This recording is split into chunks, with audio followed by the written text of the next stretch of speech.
I debated having some stupid intro like, oh, hey, long time no see. But I just figured I'd get right to the thing.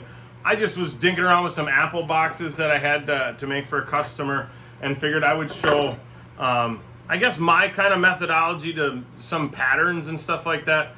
I claim to be no expert, but I have to make 4 of these pieces, and that's the finished piece is kind of this handle. It'd be the side of a box, right? They're kind of an atypical apple box size. That's why I don't have a pattern for them. If you haven't seen my apple boxes video, I'll leave a link if you're interested in that. But for the center sections, these through sections, it's just a Forstner bit. You're cutting a circle, circle, circle, right, and then jigsaw them together. And you make sure one of them is just perfect. And I'll go through that whole routing process. And that's why I was just filing and filing here, getting these perfect. Because the other 3 of them, I'm going to use this as a pattern. That's all I basically wanted to show today. So let me grab some pieces and get this all set up. All right, so you have your one piece you want to duplicate. And again, this is how I'm going to do it. It's not necessarily a right or wrong way. And oddly enough, if I make these identical apple boxes in 3 years, I'll probably make it different yet again. So this is just the way I'm doing it today. But I have my piece here, and I want to duplicate it. I need 3 more of these with handle hold. But this one is to my liking. Just want to duplicate it. So I'm going to take my underlying piece. This is I want it, the duplicate. And I'm just going to line this up. So everything is flush because they're the same size. And I'm just going to temporarily just clamp that. It moved slightly. There we go. Sorry, the editing is probably going to be crap in all these videos going forward, but it is what it is. But I'm just giving it a little bit of a pound here so that point on the Forstner bit, not a heavy, but give me some locators, right? Now we can remove the pattern, and I'll bring in this is a perfect time to use like scrap chunks. So I'm going to put a scrap piece in here. That way when I go to drill these, I'm not going to get a bunch of tear out. But let me slide in another clamp or something here. Hopefully you guys can still see it and everything.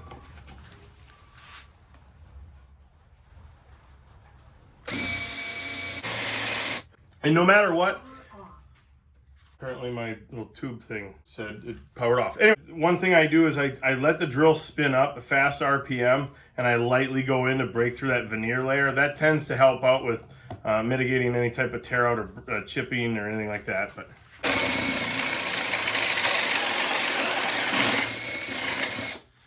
once I go through that, then I just kind of give her. It's a sharp Forstner bit, so.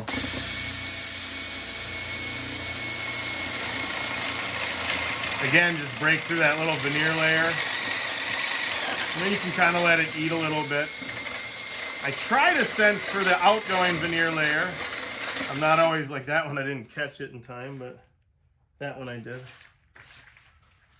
Just not, minimize tear out on the backside. But speaking of tear out on the backside, oh god, that'd be a messed up nickname in high school. Here we go. There. Gave her once, probably give her twice, huh?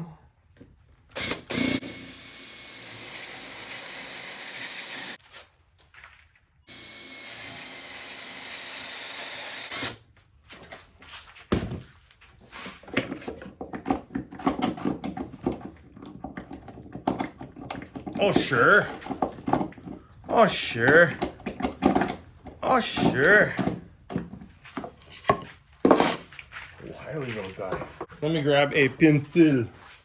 So now on this part, I'm going to go, coloring inside the line, so to speak, and kind of make a gross exaggeration of where, you know what I mean? It'll kind of look like a dumbbell or barbell almost, like a real thick handled one.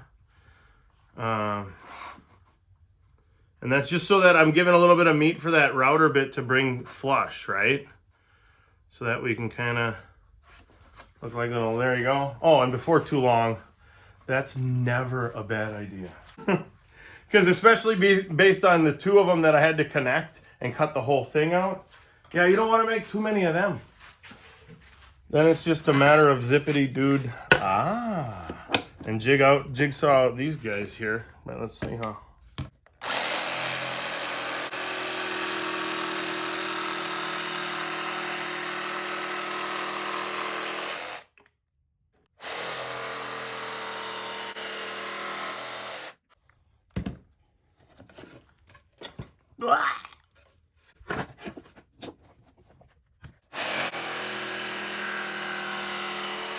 Then you can really, I mean, I'm going with the veneer grain kind of as a rip cut.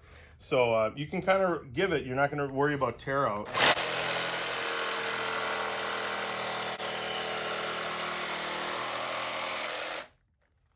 That's what makes doing those with the Forstner bits just so beautiful.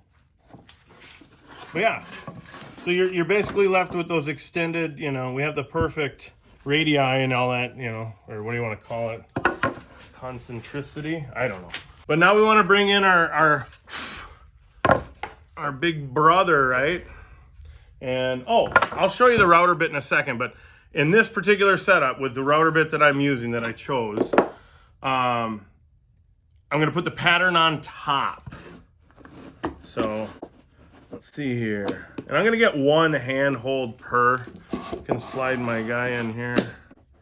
But I'm just looking for these, oh yeah, she slid a little bit. Let me loosen her.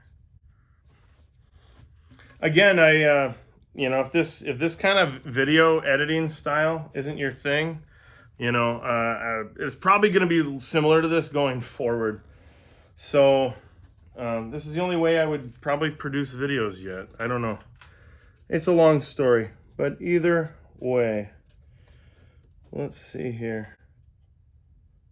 Well, while I'm setting that up, I had an awesome video, like one of my better videos that I really was editing hardcore, and my computer crapped the bed, and it was just kind of a I don't know, one of them moments.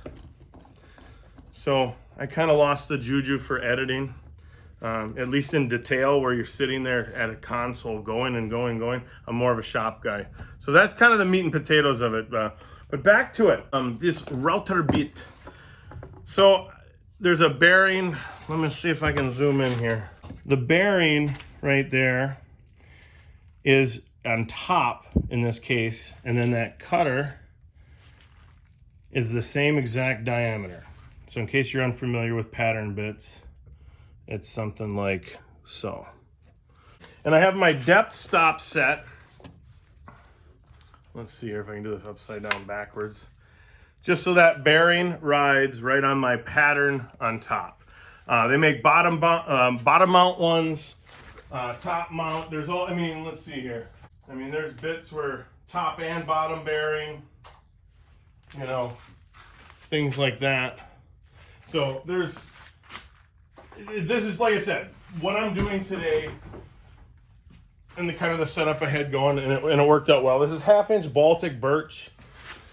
So a 1/4-inch shank seemed like an adequate solution. So, all right, let's give her. I'm gonna turn the dust collection on for this because that's why I had this set up. I tried posting a short video on how that worked, but apparently I don't know how short videos work. So I don't know. You get an email and they say you want to look in your shorts, and I should have mentioned the Forstner bit holes. Those are lined up completely perfect. It's just that little bit of meat and potatoes in the middle there.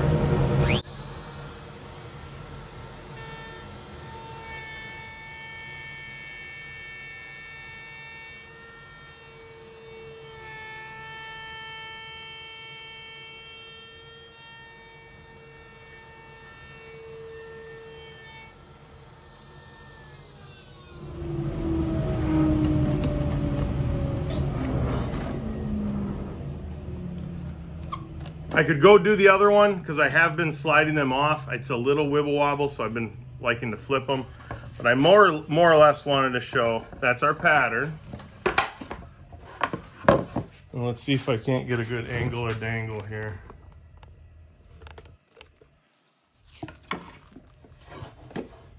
So you get a nice, clean, routed. So yeah. And I just have this one to do in case anyone in the back of the class doesn't have their glasses today. Alrighty. Well, don't be a stranger, and hopefully I can come out with some more stuff. I just got a new phone. That was another thing, a crux in the whole thing, the keystone, I guess. But yeah, neither here nor there. Later. Take care easy.